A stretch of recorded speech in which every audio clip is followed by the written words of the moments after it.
नमस्कार दोस्तों, आपका हमारे चैनल स्नेहचर्या में स्वागत है। राधे राधे। कैसे हैं आप लोग? राधा रानी की कृपा से बिल्कुल ठीक होंगे और राधा रानी की कृपा आप सब पे बनी रहे। आज मैं आप लोगों के लिए गुरुवार यानी बृहस्पति देव व्रत कथा लेकर आई हूँ। भगवान बृहस्पति देव अपने सभी भक्तों की मनोकामना भी पूरी करते हैं और उनकी सदैव रक्षा करते हैं। संसार में जो मनुष्य सद्भावना से भगवान जी का पूजन व्रत सच्चे हृदय से करते हैं, वह उनकी सभी इच्छाएं पूरी करते हैं। जैसे सच्ची भावना से रानी और राजा ने उनकी कथा का गुणगान किया तो उनकी सभी इच्छाएं बृहस्पति जी ने पूर्ण की थी। इसलिए पूर्ण कथा सुनने के बाद प्रसाद लेकर जाना चाहिए। हृदय से उनका मनन करते हुए जयकारा बोलना चाहिए। बोलो बृहस्पति देव की जय, भगवान विष्णु की जय। तो चलिए हम अपनी कहानी शुरू करते हैं। प्राचीन काल में एक ब्राह्मण रहता था। वह बहुत निर्धन था। उसके कोई संतान नहीं थी। उसकी स्त्री बहुत मलिनता के साथ रहती थी। वह स्नान न करती, किसी देवता का पूजन न करती। इससे ब्राह्मण देवता बड़े दुखी रहते थे। बेचारे बहुत कुछ कहते थे किंतु उसका कोई मतलब नहीं निकलता। उनकी पत्नी वैसे ही सारे काम करती थी। भगवान की कृपा से ब्राह्मण के एक पुत्री हुई और पुत्री बड़ी ही धार्मिक स्वभाव की थी। कन्या बड़ी होने पर प्रातः काल स्नान करके विष्णु भगवान का जाप व बृहस्पतिवार का व्रत करने लगी। अपने पढ़ाई के समय में वह सुबह उठकर पूजन पाठ को समाप्त करके विद्यालय जाती तो वह अपनी मुट्ठी में जौ भर के ले जाती और पाठशाला के मार्ग में डालती हुई जाती। तब ये जौ सड़ के हो जाते और वह लौटते समय उस जौ को बीनते हुए आने लगी और फिर उसे अपने घर ले जाती। एक दिन वह बालिका सूप में उन सोने के जौ को फटकार कर साफ कर रही थी कि उसके पिता ने देख लिया और कहा, हे बेटी, सोने के जौ के लिए सोने का सूप होना चाहिए। उस दिन बृहस्पतिवार था। इस कन्या ने व्रत रखा और बृहस्पति देव से प्रार्थना करके कहा, मैंने आपकी पूजा सच्चे मन से की है तो आप मेरे लिए सोने का सूप दे दो। बृहस्पति देव ने उसकी प्रार्थना स्वीकार कर ली। रोजाना की तरह वह कन्या जौ फैलाती हुई जाने लगी। जब लौटकर जौ बीन रही थी तो बृहस्पति देव की कृपा से सोने का सूप मिला। वह उसे घर ले आई और उसमें जौ को साफ करने लगी, परंतु उसकी माँ का वही ढंग रहा।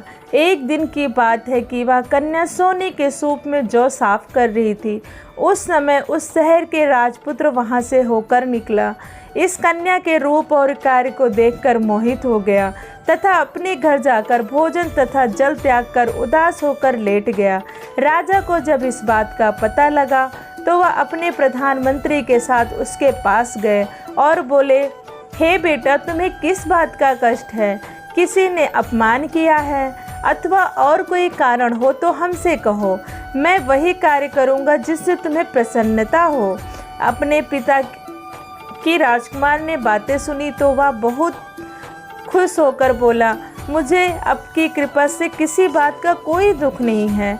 किसी ने मेरा अपमान नहीं किया है, परंतु मैं उस लड़की से विवाह करना चाहता हूँ जो सोने के सूप में जौ साफ कर रही थी। यह सुनकर राजा आश्चर्य में पड़ गया और बोला, हे बेटा, इस तरह की कन्या का पता तुम ही लगाओ। मैं उसके साथ तेरा विवाह अवश्य करवा दूंगा। तब राजकुमार ने बड़े विस्तार से कन्या के घर का पता बताया और तभी राजा ने मंत्री से कहा कि आप उस कन्या के घर जाओ। तब मंत्री उस लड़की के घर गए और ब्राह्मण देवता को सभी हाल बतलाया कि कैसे उनका राजकुमार उनकी कन्या से विवाह करना चाहता है। ब्राह्मण देवता राजकुमार के साथ अपनी कन्या का विवाह करने के लिए तैयार हो गए तथा विधि विधान के अनुसार ब्राह्मण की कन्या का विवाह राजकुमार के साथ हो गया। कन्या के घर से जाते ही जैसे ब्राह्मण के घर की सारी खुशियां चली गई। पहले की ही भांति उस ब्राह्मण देवता के घर में गरीबी का निवास हो गया।